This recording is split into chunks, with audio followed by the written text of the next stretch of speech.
Hi, I'm Lisa White.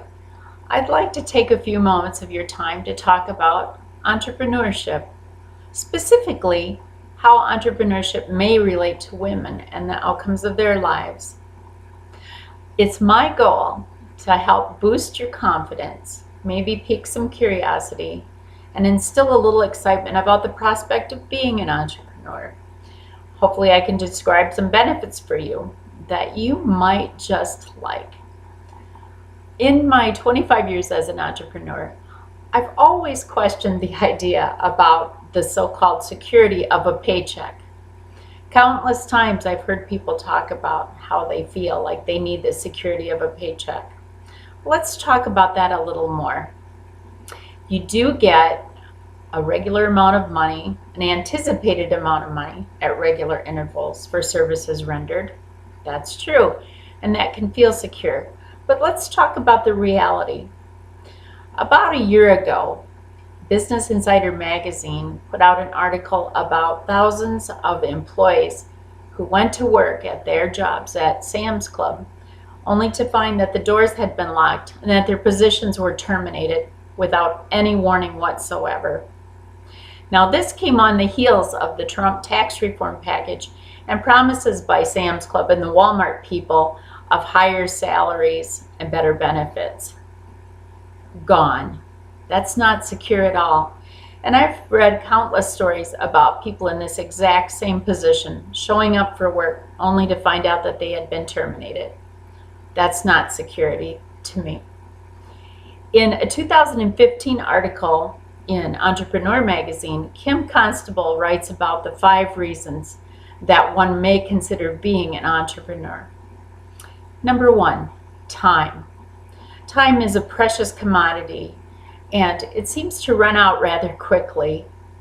I, for one, rejoice each time that I want to take a day and attend a funeral, a doctor's appointment, have a mental health day, and I don't have to go find another adult to ask permission.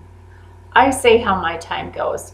If I want to work a 10-hour day or a 2-hour day or a 23-hour day, time. When it's your own, it doesn't hurt as much. You don't feel as put out as it and as resentful if you have say-so over your own time. Number 2, earnings. How would you feel if your boss would walk up to you and hand you a check with your name on it, but tell you to fill in the amount that you'd like to see yourself be paid? Entrepreneurship is like that.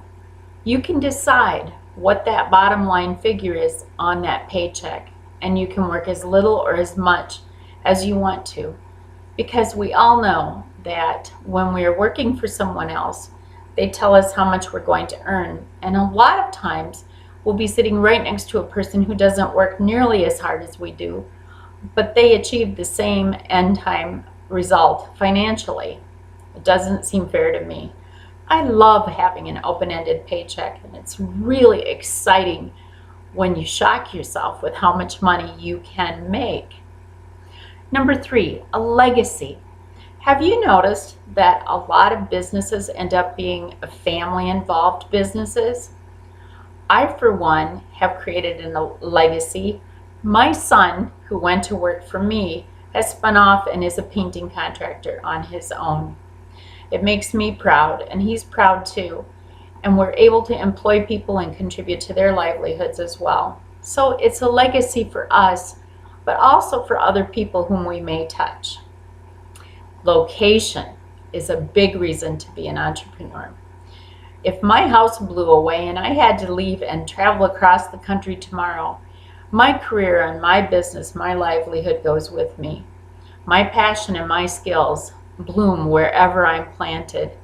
And wouldn't you like to be able to say that? Maybe return to a hometown or live in your ideal location, knowing that full well that you could take care of yourself. Those are some reasons to be an entrepreneur. And there are many, many more that I don't even have time to list right now. I do want to share with you that women in business is a lively arena. The National Organization for Women in Business reports that there are about 11.5 million women-owned businesses in the United States right now. They generate about $12 trillion a year and comprise about 39% of the revenue exchange. Now that is girl-size pay. One of the things that I always think about with regard to girl-size pay and how we want to affect our destinies is that women are the child bearers. And most of us, let's face it, would like to have a family. Well, families don't always fit into the corporate structure as it is now, and a lot of times they aren't very baby friendly.